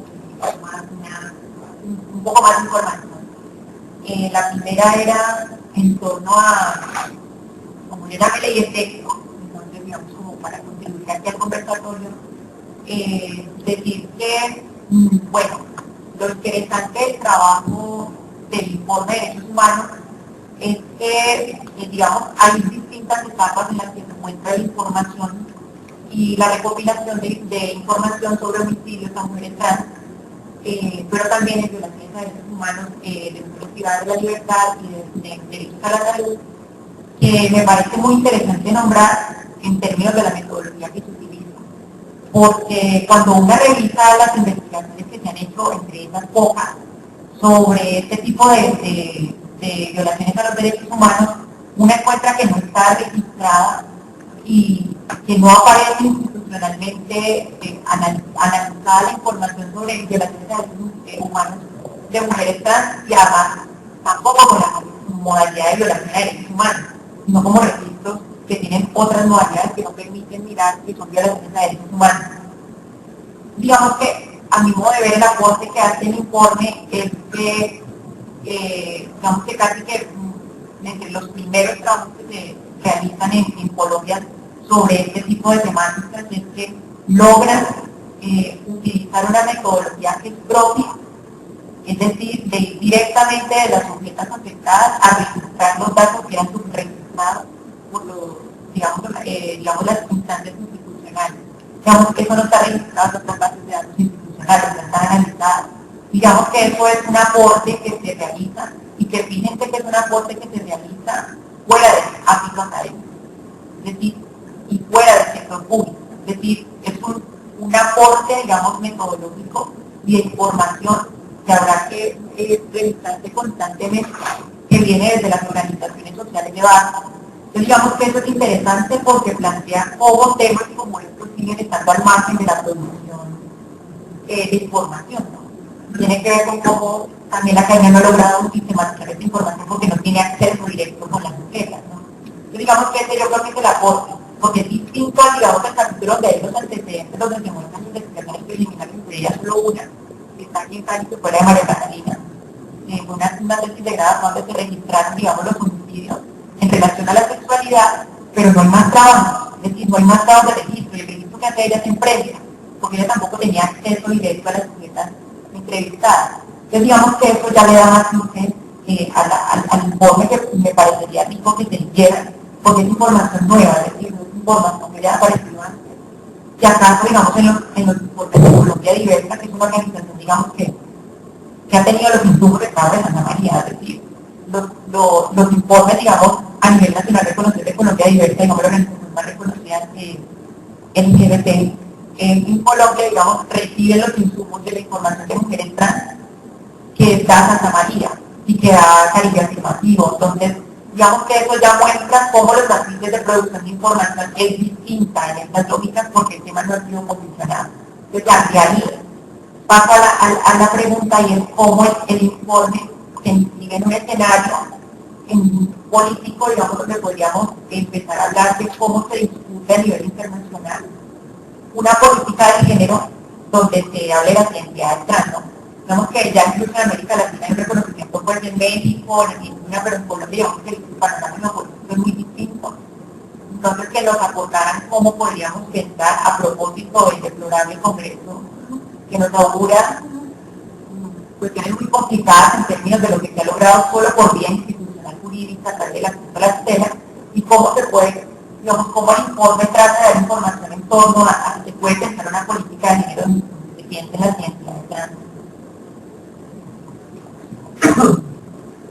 Bueno, la primera pregunta que cómo intentamos el tema, yo creo que fue que decía con las fechas de encuestas en una actividad como la nuestra, que para el 14 de julio algunas expresiones para que a veces dicen que está insertada esta persona en un lugar de enunciación, y eso es que tengo la nosotros por allá no queremos ahondar, sino que decimos que tenemos las fechas de encuestas, es decir, con carácter, con determinación, con empoderamiento de información, y un poquito, digamos, como hasta de enrostrar a quien no le guste nuestra particular manera de ser, pues, en suave.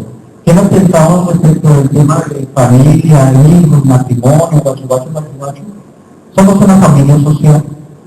Somos madres, hermanas, hijas, primas, tías, somos un matriarcado travesti. Y en esa lógica relacionada de ser mujeres, de ser hijas, de ser madres, de ser hermanas, pues estamos construyendo ciertamente una familia. Estamos apostando y solidarizándonos con los otros modelos de familia no tradicionales como los que propone el matrimonio igualitario, pero también por el tema del matrimonio igualitario tenemos 500 pesos de discusión. El matrimonio igualitario finalmente lo que está proponiendo es el matrimonio entre los hombres o las mujeres, ¿cierto? Y voy a poner a alguien también de ejemplo. Alguien tiene un compañero con el cual ella quisiera casarse, ¿no? Pero no puede hacerlo. ¿Por qué no puede hacerlo? Porque si quisiera hacerlo en el matrimonio tradicional, el Estado le va a decir, no, usted es un hombre, y usted no puede casar. Pero si quisiera apelar, digamos, el matrimonio igualitario de los varones, ella tendría que decir que es un hombre y ella no está de acuerdo con eso, ella no se quiere casar. Ella se quiere casar siendo una mujer y se quiere casar con su esposo, que es un hombre. Y eso es matrimonio heterosexual. Y allí hay una discusión con la academia. La academia afina o conceptualiza la orientación sexual a partir de lo que hay entre las piernas. Y nosotros lo estamos haciendo a partir del género. Entonces, este matrimonio heterosexual que construye alguien con su compañero no puede ser reconocido jurídicamente ni por el matrimonio tradicional ni por el matrimonio igualitario, porque es politizar la identidad que ella construye por la cual se está peleando. Es decir, allí hay una ausencia jurídica muy grande que nos deja en un limbo jurídico a las personas que quisieran contraer matrimonio igualitario o tradicional. Y por esa misma vía, lo que decía Andy, como cuál es el panorama político y a qué le estamos dando este informe, ciertamente el informe tiene un espíritu superior. El espíritu superior es precisamente que haya fuerzas fehacientes de lo que estamos proponiendo para que se incorporen en los planes, programas y proyectos de la institucionalidad acciones afirmativas para superar esta situación. Y una de las acciones afirmativas que nosotros estamos proponiendo, no solamente en Santa María Fundación, sino otras organizaciones trans en Colombia, es una ley de identidad de género que reconozca el género optante de las personas de manera libre, legal y jurídicamente aceptables. Esa ley de identidad de género puesta en la palabra, en la cotidianidad, para el caso de Cali, que prohíbe un hombre pasajero en las motos. La compañera Andy tiene motivo, y si yo quisiera pedirle un rolling a ella, yo lo voy manejando, pues es una cortita, y si ella va atrás, la policía nos puede parar y llevarse la moto porque ella es un hombre paralizado. Esa identidad de género tendrá que reconocer que ella ciertamente es una mujer y que por esta vía se le tendrá que reconocer esa identidad. Por el caso de la libreta militar, también tendríamos que esa identidad de género tendrá que impactar al Ministerio de Defensa, porque como las mujeres en Colombia no prestamos servicio militar, porque a nosotras sí nos van a obligar a prestar el servicio militar. El servicio militar sea de manera voluntaria para quienes quieran hacerlo, porque hay compañeros trans, hombres trans y algunas mujeres trans que quieren prestar el servicio militar y eso es válido. Para el tema, por ejemplo, del Ministerio de Trabajo tendrá que impactar en el sentido de que se hayan cupos especializados para personas trans, pero de manera cualificada y profesional, también previa impacto al Ministerio de Educación, pero el tema, por ejemplo, que estamos allí discutiendo, en un escenario de grupos y grupos que hemos llamado de Baquelarre Trans, en Bogotá, que lo hacemos de manera semipresencial, presencial o virtual, estamos discutiendo este tema de la ley de identidad de género para la atención integral en salud, la elaboración de protocolos y directrices y rutas de atención para personas trans, etcétera, etcétera. Y estamos trasladando esas discusiones y esas solicitudes a instancias nacionales e internacionales. Entonces, por ejemplo, estamos armándonos una solicitud de una audiencia temática sobre relaciones de derechos humanos a personas trans en el Estado colombiano ante la Corte Interamericana de Derechos Humanos para que aliente y exhorte